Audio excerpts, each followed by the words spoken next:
So last week, I was sitting at this harborside cafe in Vietnam, just watching the sheer mechanical choreography of one of the busiest shipping lanes in the entire region.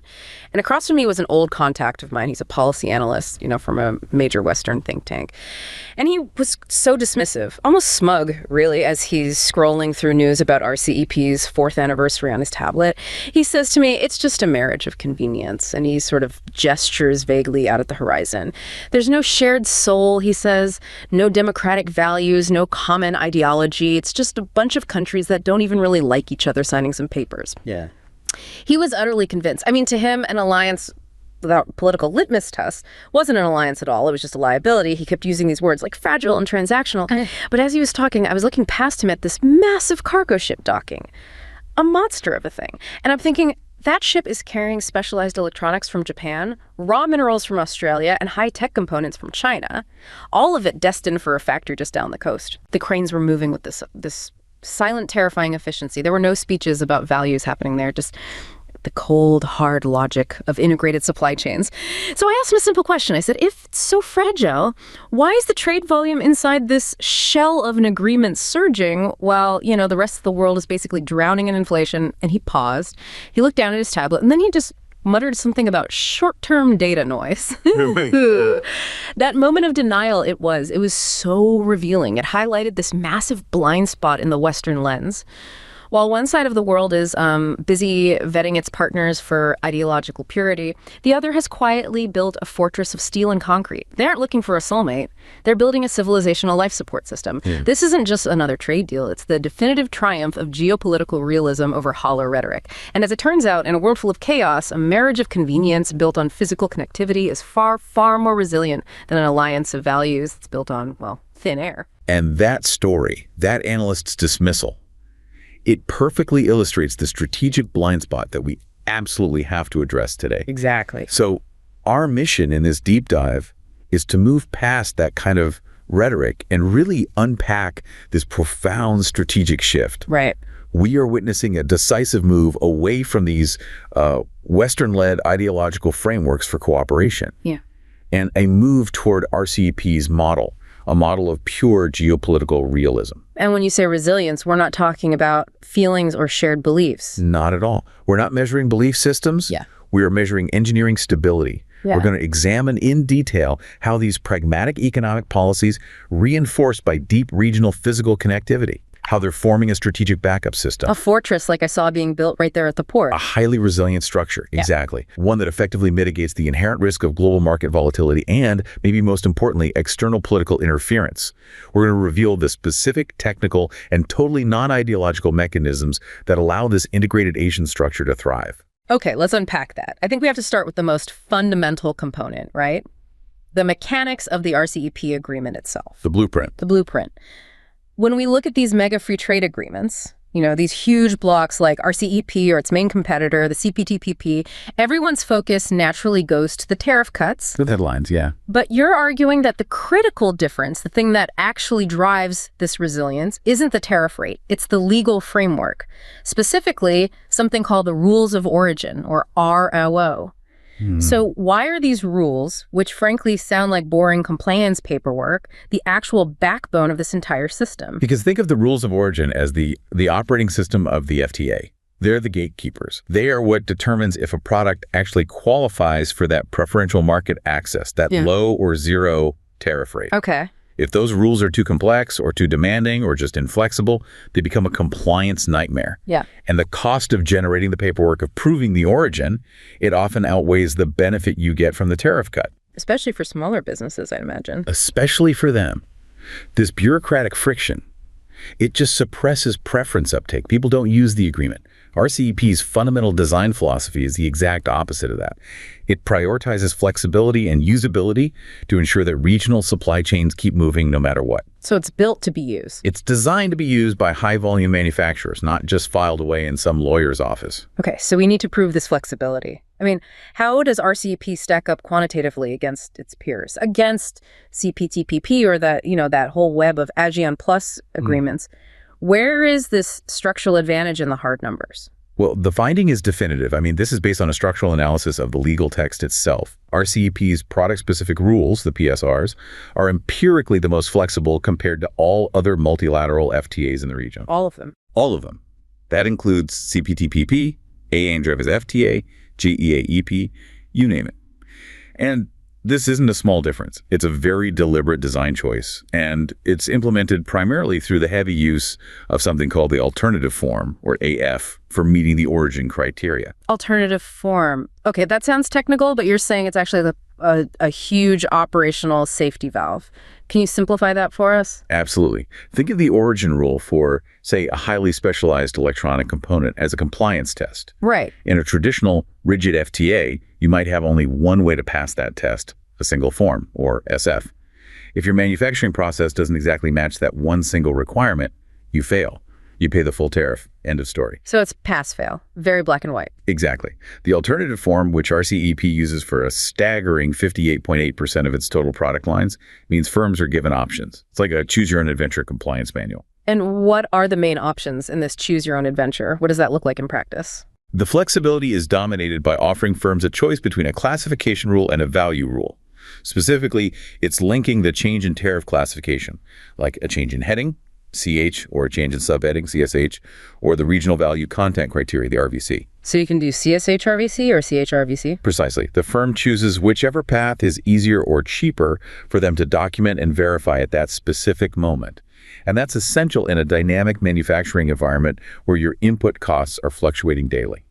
That structural reality seems like a massive differentiator. If the rules are written to accommodate complexity, then the trade just keeps flowing.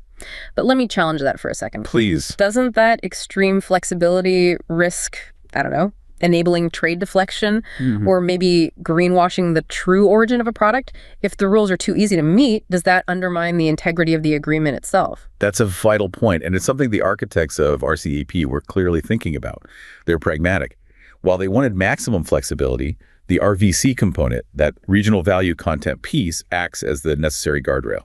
To qualify using that path, a firm still has to prove that a minimum share of the product's value, typically it's around 40%, was added within the RCEP territory. Ah, so there's the catch. It's the commitment. You can choose the easiest compliance path, but you still have to commit significant economic activity to the bloc. This requirement ensures that the benefits of RCEP are actually retained by RCEP member economies. It prevents the agreement from just becoming a conduit for outside goods to get a cheap tariff. So the rules become a tool for deepening regional interdependence, not just easing trade. That's the core of it. Okay, let's go back to that contrast with CPTPP. It's often held up as the gold standard for high-level FTAs. If RCEP is the champion of flexibility, what makes CPTPP comparatively rigid? Just look at the sensitive, high-value sectors. CPTPP's rules, their PSRs, frequently rely on that single form we talked about. Or, even more difficult from an operational standpoint, they require complex technical requirements, TRs. Can you give an example? Sure. Think about textiles and apparel. That's HS Chapters 61 and 62. Or critical high-tech automotive components, like in HS 8701 to 8707. For CPTPP, the rules often dictate a very specific manufacturing process. Like what? For textiles, they might demand a yarn-forward rule. That means the yarn itself must originate from within the CPTPP block. That is incredibly demanding. So if a company needs a specialty yarn from, say, Italy, they're out. They're automatically blocked from getting preferential access. RCEP avoids that kind of rigidity entirely because it understands that modern specialization often requires global sourcing for these intermediate inputs. That's a huge difference. It's why CPTPP rules, while conceptually high standards, are arguably much more restrictive in practice. They raise costs, and they make the agreement less attractive for firms that are operating across multiple jurisdictions. Which means RCEP is basically custom-built for the reality of East Asia's manufacturing ecosystem. This is the world's powerhouse for global value chains, or GVCs. Yeah. Let's make that connection explicit. GVCs thrive on fragmentation, right? Parts and components crossing borders multiple times, often tracked at this really granular 6-digit harmonized system level. How does RCEP's structure specifically accommodate that flow of tiny, specialized parts? The design team for RCEP clearly recognized that GVCs are the absolute lifeblood of modern Asian trade. And so they focus their maximum flexibility on the most GVC-intensive duo, machinery, which is HS84, and electrical appliances, HS85. So they zeroed in on the most important sectors. Exactly. These sectors are the most fragmented, and they rely most heavily on that specialized cross-border component trade. And how does the technical breakdown confirm that focus? For these crucial GVC sectors, the flexibility is just overwhelming. We see that 48.6% of these specific product lines use the CSHRVC criterion, and another 46.6% use the CHRVC as an alternative. Wait, so add those up. That's nearly 95%. Nearly 95% of the origin rules for the machinery and electrical products that literally drive the global economy offer an OR option. They maximize the compliance pathways. And this is so essential because many specialized components for these final goods are sourced globally first, often from non-RCEP members, and then they're processed inside the bloc before being shipped out as finished products. So a rigid rule would kill that value add process. It would stifle it immediately. Yeah. If the rule required an overly rigid change, like a change in chapter, a CC, which is the most demanding classification change you can have, it would just stop this highly valuable regional processing and integration in its tracks. That really brings into focus the intense nature of trade within this region. It's not just raw materials going one way and finished goods the other. Not at all. It often involves the same industry trading back and forth with itself. And that specific reality is called intra-industry trade, right? IoT. That's the term. IIT means you have simultaneous exports and imports of highly specific 6-digit HS items. Can you give us an example? Let's use an easy one. A tech company in Japan exports blank printed circuit boards, PCBs, to a factory in Malaysia for assembly. That Malaysian factory then exports the assembled PCBs back to Japan for final integration into a phone or computer. Okay. Both the blank board and the assembled board might fall under the exact same customs code. This indicates highly specialized, dense, and repeated cross-border trade in parts, not just a simple linear process. And RCEP has a very high measurement of this IIT, correct? It does. It has the highest average IIT index compared to other FTAs. It's sitting at 0.77 unweighted and 0.86 when you weight it by trade value. That high score is proof of hyper-specialization and incredibly dense regional integration. So what does this high IIT index mean for the rule design? This is where the complexity of the ROB becomes, I think, really fascinating. It means the rules have to be exceptionally subtle. Traditionally, the change in subheading, the CSH criterion, is assumed in all the trade literature to be the least restrictive classification rule. You just have to change the 4-digit subheading after you process something. Sounds simple enough. But in the context of high IIT, where you have these highly specialized parts crossing borders multiple times under the same subheading, the CSH criterion suddenly becomes counterproductive. So the rule that's meant to be the easiest suddenly becomes a choke point for modern hyper-specialized manufacturing. The biggest roadblock. Walk us through that PCB example again to make it concrete. Okay. Imagine that factory in Malaysia. They import that specialized blank PCB. Let's say it's under HS code 8542.10. They perform a complex, high-value assembly process, adding microchips, passive components, testing it. But the customs office might still classify the resulting assembled PCB under the exact same CSH code, 8.42.10. Why? Because the essential character of the product hasn't changed enough in their eyes to trigger a subheading shift. So if the rule only required CSH, that valuable Malaysian processing step would not qualify the product for RCEP tariffs. It would block the trade. And RCEP's brilliance is in anticipating this modern failure point. Precisely. RCEP's solution is that operational safety net we talked about, offering the regional value content, the RVC, as the alternative option. So if the classification doesn't change, you can prove the value changed. Exactly. If the firm can't meet the CSH requirement because of high IIT, they can instead prove that a minimum share of value, that critical 40% threshold, was added within the RCEP territory. In this case, the Malaysian assembly and testing. This flexibility accommodates the microscopic fragmentation of GVCs, ensuring the whole structure is operationally sound and responsive, no matter how specialized the components get. So the rules of origin maximize regional sourcing, they maximize trade flow, and they deepen interdependence. But let's talk about friction. Agreements this deep can often drown companies in paperwork, which is the exact opposite of resilience. What specific regime-wide rules, RWRs, ensure this structure is actually easy to use and not just clogged by bureaucracy? You're right. Compliance costs and bureaucratic hassle have historically depressed preference uptake, even when the tariffs are zero. So RCEP incorporates these sophisticated RWRs specifically designed to reduce that friction. The goal is to make the process as seamless as possible, to mimic the operational speed of domestic trade. Okay, so tell us about the mechanism that makes RCEP feel like a single unified economy, not just a series of, bilateral trade lines. That mechanism is cumulation. And RCEP explicitly allows for what's called diagonal cumulation. This is an incredibly powerful feature. Break that down. In a nutshell, it permits firms to use originating materials and production steps from any member country toward the final product's origin, as long as those countries have similar RO provisions. Walk us through a real-world supply chain where that matters. Okay, let's take a complex solar panel. The supply chain might involve sourcing silicon from Australia, an RCEP member, then manufacturing specialized wiring harnesses in Vietnam, another member, and then performing the final assembly of the photovoltaic cells in Thailand, a third member. So 3 different countries, all within the bloc. Right. Under diagonal cumulation, all those components and all those value-added steps, the Australian mineral, the Vietnamese processing, the Thai assembly, they can all count toward the final product meeting that RVC threshold for origin.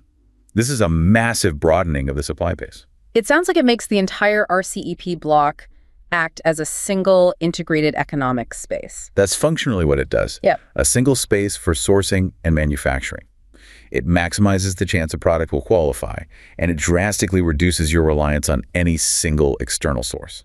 That significantly de-risks the entire production process for any firm operating inside the bloc. Okay, what about speed? What's the most crucial procedural change for high-volume trade? That would be the embrace of private self-certification. This is absolutely critical for speed. Why?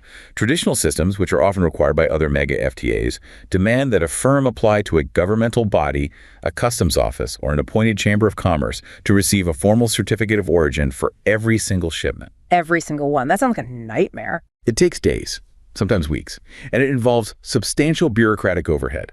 It completely kills the speed required for modern, just-in-time logistics. Right. RCEP explicitly allows the exporter, the company itself, to self-certify the origin of the goods. Yeah. They sign a declaration, they provide the documentation if they're audited later, and the shipment moves instantly. So it removes the administrative burden. Completely. Yeah. It eliminates a major disincentive, which is the paperwork, and it ensures speed in these high-volume GVC operations. You see, while other agreements might offer conceptually great ideas like full cumulation, the absence of private self-certification in those agreements often means the practical benefit is choked by red tape. RCEP solved that problem by prioritizing operational flow. So the policy inference here is crystal clear. RCEP's blueprint is a strategic insurance policy. It removes every layer of friction, flexibility, and qualification, cumulation for sourcing, self-certification for speed-all, to create maximum integration and resilience. It is the ultimate expression of pragmatic economic strategy and really geopolitical realism. By making the rules flexible and compliance easy, the RCEP agreement actively deepens the integration of these regional manufacturing hubs. And that interdependence becomes the shock absorber. It becomes a critical, reliable, and strategically shock-proof backup system. This system proactively mitigates the risks associated with decoupling rhetoric or protectionist policies that might emerge from outside the bloc. It ensures stability is internally generated. Okay, that technical deep dive provides the essential economic foundation. Now we have to connect that RCEP fortress, this abstract structure of rules and trade flows, to the hard reality of geography, power, and history. Because why does this economic structure have to exist in the first place? Exactly. To understand the strategic depth here, we have to grasp the ancient, enduring competition for the Eurasian supercontinent. Yep. The region needs resources, and resources are governed by geography. And that's where we shift from trade law to classical geopolitics. Geopolitics is the study that says geography is the fundamental shaper of power politics and state behavior. The entire strategic history of the 20th century was defined by this competition between land power and sea power for control of Eurasia. And there are 2 foundational concepts here. The heartland and the rimland. Okay, let's start with the classic land power thesis that really defined so much of the last century's thinking. That is Halford Mackinder's heartland theory. He published it in 1904. Mackinder was looking at the rise of the railway, of industrial power, and he argued that whoever controls the vast landlocked central part of Eurasia, what he called the heartland or the pivot area, would ultimately dominate the world. Why the heartland? What's so special about it? The genius of the heartland is its geographical protection. It's largely insulated from external naval power, and crucially, it holds colossal reserves of economic, agricultural, and mineral assets. So it's a resource-rich fortress. A self-contained fortress. Mackinder's core thesis became the mantra for continental strategists. Control of the heartland controls the world island Eurasia in Africa, and control of the world island controls the world. But history didn't stop there. I mean, the Second World War came along, and it completely redefined the importance of the periphery, of the coasts. Indeed. That's where Nicholas Spykman developed his rimland theory in the 1940s as the ultimate counterpoint to Mackinder. Spykman argued that the coastal periphery of Eurasia, the rimland, was actually superior in value. Why? Because the rimland, which is this vast coastal crescent stretching all the way from Europe through the Middle West and into Southeast Asia, contains the majority of the world's population, its wealth, and its industrial capacity. It is the crucial mediating arena. It links the immense resources of the heartland to the global sea trade lanes. So Spykman's maxim was the opposite. His was, control of the rimland rules Eurasia, and controlling Eurasia controls the destinies of the world. So the heartland is the source of material power, and the rimland is the corridor where that power connects to the global system. What's fascinating about the modern strategy we're observing now is that China seems to be executing a strategy that satisfies both Mackinder and Spykman simultaneously. It's a hybrid strategy. So how does its continental strategy, specifically the Silk Road economic belt, actively secure its economic resilience by fulfilling Mackinder's vision? The primary focus is securing the heartland to mitigate a foundational strategic vulnerability, its reliance on the maritime domain. For centuries, the maritime domain has been dominated by external naval powers. That means any power heavily reliant on sea lanes for resources faces a constant strategic choke point threat. So by expanding continental connectivity, you build your own robust logistics network that is independent of those maritime choke points. Yeah. You establish true logistical resilience. And the centerpiece of this land-based strategy is the Silk Road economic belt, a component of the Belt and Road Initiative. And this is far more than just building a few roads. Oh, it's a comprehensive, multi-generational plan. The Silk Road economic belt is explicitly designed to connect Central and Western China, across Central Asia and into Europe, leveraging overland facilities, railways, highways, pipelines, in exactly the manner Mackinder predicted would lead to continental dominance. This concentration of infrastructure and capital ensures that influence and connectivity flow along a fixed, physically secured corridor. And why is Central Asia, Kazakhstan, Kyrgyzstan, Tajikistan, Turkmenistan, Uzbekistan, why is that region the absolute linchpin of this entire continental vision? Because it's where the resources and the logistics intersect. Yeah. Central Asia is crucial territory because it is extraordinarily resource-rich. Mackinder correctly theorized that the natural resources of Inner Eurasia would be the geostrategic instrument capable of fueling a great power. This region holds substantial, secured supplies of gas, oil, gold, uranium. And the really critical stuff for the future. And critically, vast, mostly untapped reserves of rare earth elements. These are the essential inputs for every advanced system, from high-end electronics to defense technologies. This sounds like a strategic calculation that is purely about resource autonomy. It's about securing the essential inputs for that RCEP-driven manufacturing complex we were just talking about. It is fundamentally a calculation of resilience and autonomy. This geographical advantage, secured through immense economic engagement and infrastructure investment, provides the raw materials needed to ensure the continuation of the country's economic growth. And consequently, it secures the political legitimacy that flows from that uninterrupted growth.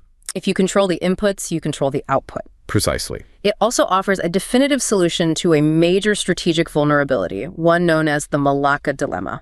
Can you detail what that dilemma is and how this continental strategy solves it? The Malacca dilemma is the strategic vulnerability that stems from the country's heavy reliance on the Strait of Malacca. It's a narrow maritime choke point, and the vast majority of its energy, imports, and trade with the Middle East and Europe has to pass through it. So in a crisis scenario, an external naval power could easily blockade or disrupt traffic through the strait. And that would instantly cripple the nation's economy and its energy supply. That is a single point of failure that no great power can accept. Absolutely not. So by establishing these critical land-based corridors, specifically pipelines and high-speed rail links through Central Asia and into its western territories, the country gains a robust, alternative land-sea logistics network. It's a backup system. It dramatically reduces the strategic vulnerability associated with relying solely on that potentially blockable maritime choke point. This continental security acts as a massive strategic backup, providing a crucial advantage in securing regional energy and commodity flows.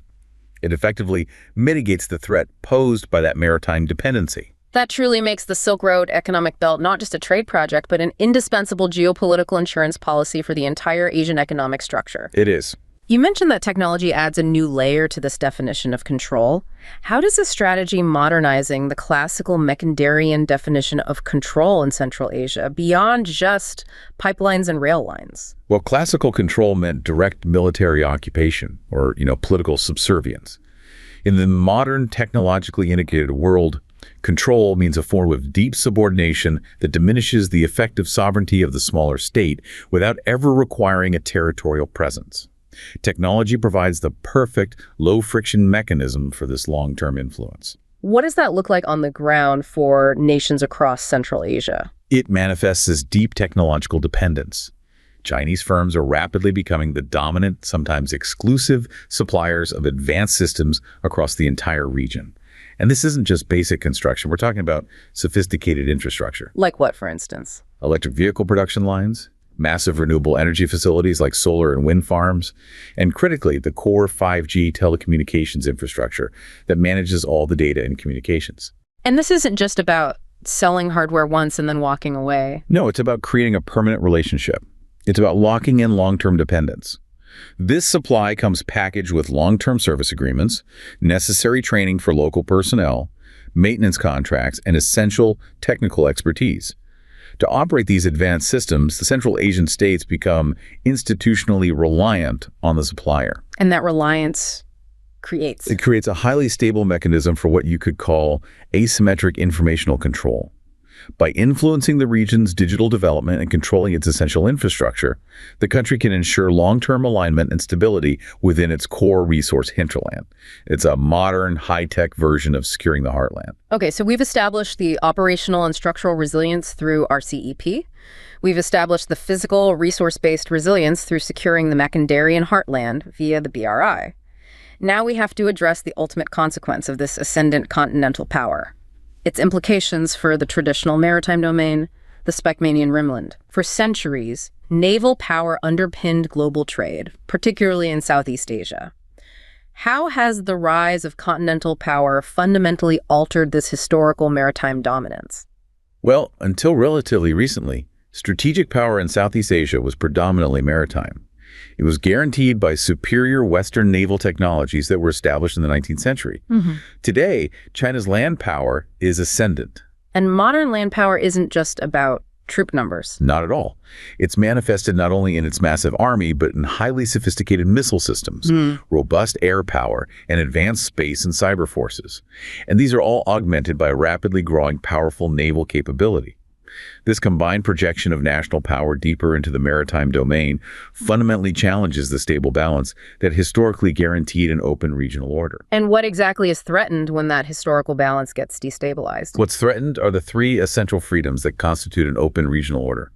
First, you have free economic access, meaning every state has an equal opportunity to trade freely and pursue its own economic destiny. Second, free political access, meaning states can form partnerships and alliances without pressure or coercion from a dominant power.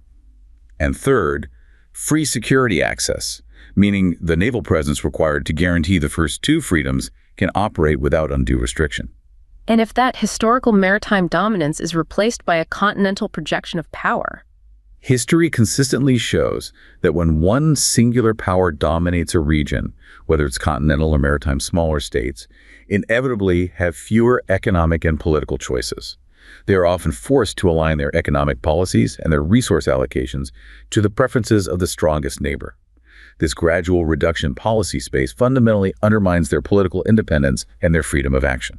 Let's focus on the ultimate visible example of this challenge, the expansion of capabilities in the South China Sea. What are the specific, unignorable strategic consequences of the construction and militarization campaign there? The construction of thousands of acres of new land and features, where previously there were often only rocks or submerged reefs, and then equipping them with military-sized runways, radar platforms, and substantial port facilities.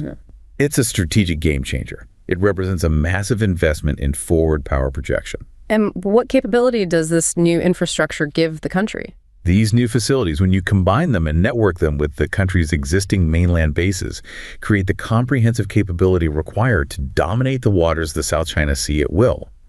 This is a profound, non-reversible change to the regional security dynamics.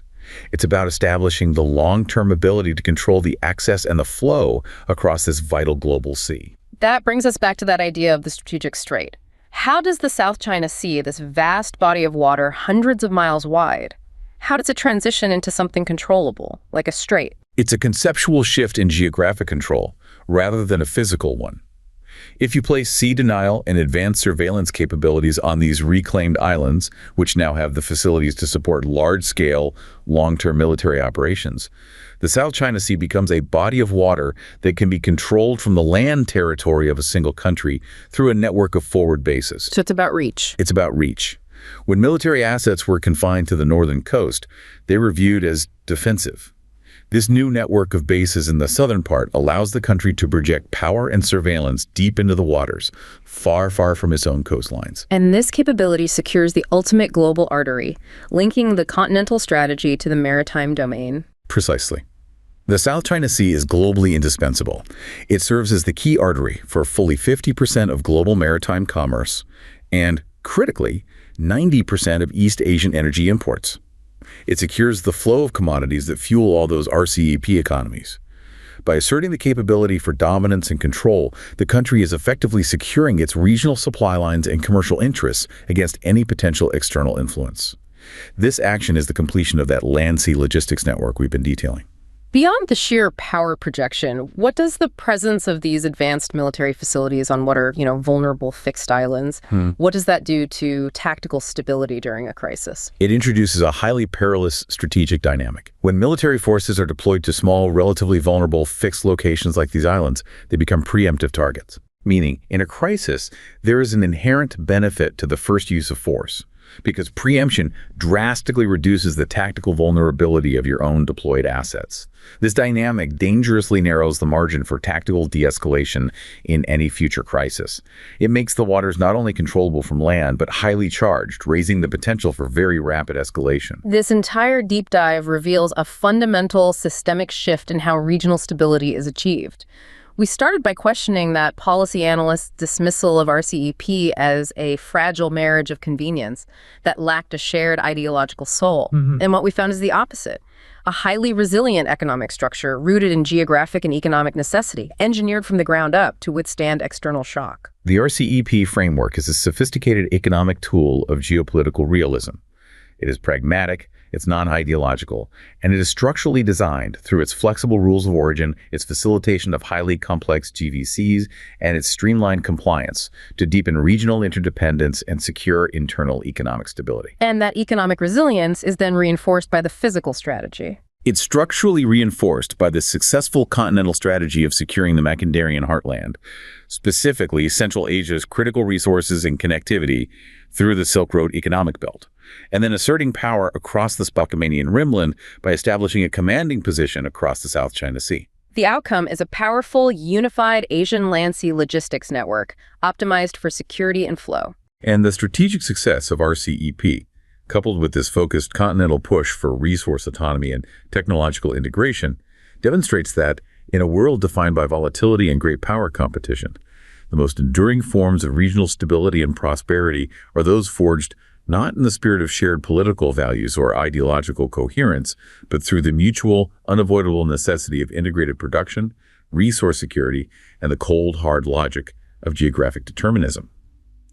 The structural reality we've analyzed today suggests that while ideological alliances may indeed be built on thin air, structures born of necessity and physical connectivity are built on steel and concrete. The structural reality is now a definitive and long-term feature of the global economic and strategic landscape.